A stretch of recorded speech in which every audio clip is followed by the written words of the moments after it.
Chapter 13. The Delights of Anticipation. "It's time Anne was in to do her sewing," said Marilla, glancing at the clock and then out into the yellow August afternoon, where everything drowsed in heat.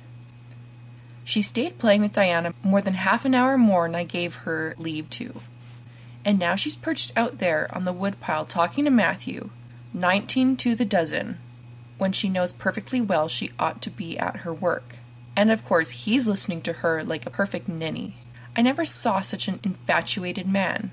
The more she talks, and the odder the things she says, the more he's delighted evidently.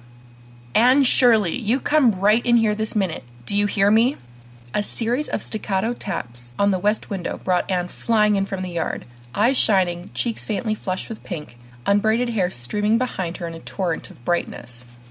"Oh, Marilla," she exclaimed breathlessly, "there's going to be a Sunday school picnic next week in Mr. Harmon Andrews' field, right near the Lake of Shining Waters, and Mrs. Superintendent Bell and Mrs. Rachel Lynde are going to make ice cream. Think of it, Marilla, ice cream! And, oh, Marilla, can I go to it?" "Just look at the clock, if you please, Anne. What time did I tell you to come in?" 2:00. "But isn't it splendid about the picnic, Marilla? Please, can I go? Oh, I've never been to a picnic. I've dreamed of picnics, but I've never—" "Yes, I told you to come at 2:00, and it's 2:45. I'd like to know why you didn't obey me, Anne."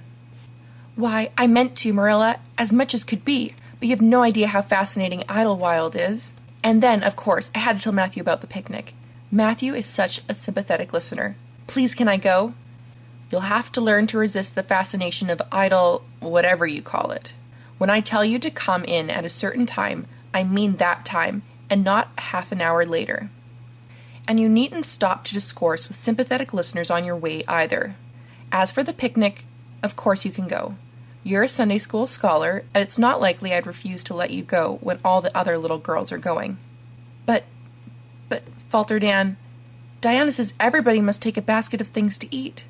I can't cook, as you know, Marilla, and I don't mind going to a picnic without puffed sleeves so much, but I'd feel terribly humiliated if I had to go without a basket. It's been preying on my mind ever since Diana told me." "Well, it needn't prey any longer. I'll bake you a basket." "Oh, you dear good Marilla. Oh, you are so kind to me. Oh, I'm so much obliged to you."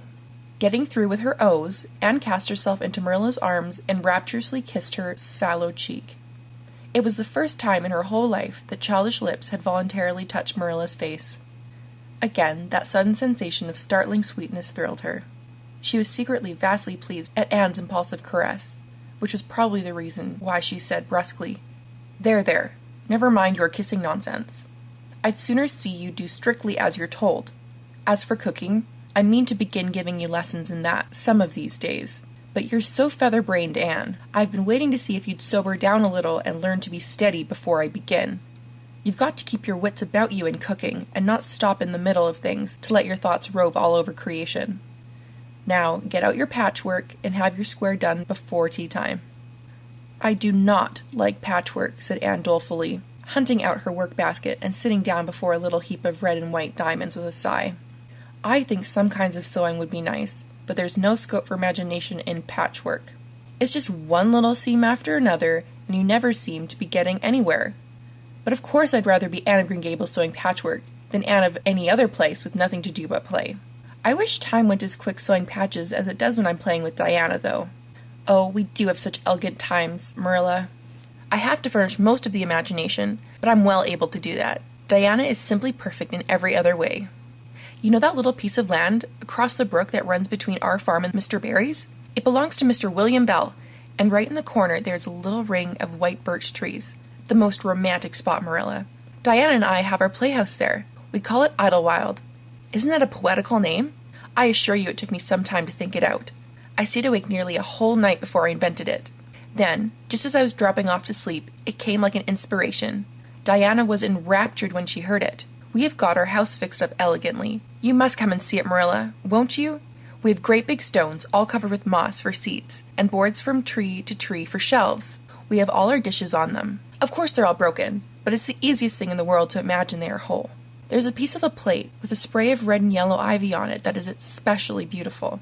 We keep it in the parlor, and we have the fairy glass there, too. The fairy glass is as lovely as a dream. Diana found it out in the woods behind their chicken house. It's all full of rainbows, just little young rainbows that haven't grown big yet. And Diana's mother told her it was broken off a hanging lamp they once had. But it's nicer to imagine the fairies lost it one night when they had a ball, so we call it the fairy glass. Matthew is going to make us a table. Oh, we have named that little round pool over Mr. Barry's field Willowmere. I got that name out of the book Diana lent me. That was a thrilling book, Marilla. The heroine had 5 lovers. I'd be satisfied with one, wouldn't you? She was very handsome and she went through great tribulations. She could faint as easy as anything. I'd love to be able to faint, wouldn't you, Marilla? It's so romantic. But I'm really very healthy for all I'm so thin. I believe I'm getting fatter, though. Don't you think I am? I look at my elbows every morning when I get up to see if any dimples are coming. Diana is having a new dress made with elbow sleeves. She's going to wear it to the picnic. Oh, I do hope it will be fine next Wednesday. I don't feel that I could endure the disappointment if anything happened to prevent me from getting to the picnic. I suppose I'd live through it, but I'm certain it would be a lifelong sorrow. It wouldn't matter if I got to 100 picnics in after years. They wouldn't make up for missing this one. They're going to have boats on the Lake of Shining Waters, and ice cream, as I told you. I've never tasted ice cream. Diana tried to explain what it was like, but I guess ice cream is one of those things that are beyond imagination. Anne! You have talked even on for 10 minutes by the clock, said Marilla. Now, just for curiosity's sake, see if you can hold your tongue for the same length of time. Anne held her tongue as desired, but the rest of the week she talked picnic and thought picnic and dreamed picnic. On Saturday it rained, and she worked herself up into such a frantic state, lest it should keep on raining until over Wednesday, that Marilla made her sew an extra patchwork square by way of steadying her nerves. On Sunday, Anne confided to Marilla on the way home from church that she grew actually cold all over with excitement when the minister announced the picnic from the pulpit. Such a thrill as went up and down my back, Marilla. I don't think I'd ever really believed until then that there was honestly going to be a picnic. I couldn't help fearing I'd only imagined it. But when the minister says a thing in the pulpit, you just have to believe it. You set your heart too much on things, Anne, said Marilla with a sigh. I'm afraid there'll be a great many disappointments in store for you through life. Oh, Marilla, looking forward to things is half the pleasure of them, exclaimed Anne. You mayn't get the things themselves, but nothing can prevent you from having the fun of looking forward to them. Mrs. Lynde says, "Blessed are they who expect nothing, for they shall not be disappointed." But I think it would be worse to expect nothing than to be disappointed. Marilla wore her amethyst brooch to church that day, as usual. Marilla always wore her amethyst brooch to church. She would have thought it rather sacrilegious to leave it off, as bad as forgetting her Bible or collection dime. That amethyst brooch was Marilla's most treasured possession. A seafaring uncle had given it to her mother, who in turn had bequeathed it to Marilla. It was an old-fashioned oval, containing a braid of her mother's hair, surrounded by a border of very fine amethysts.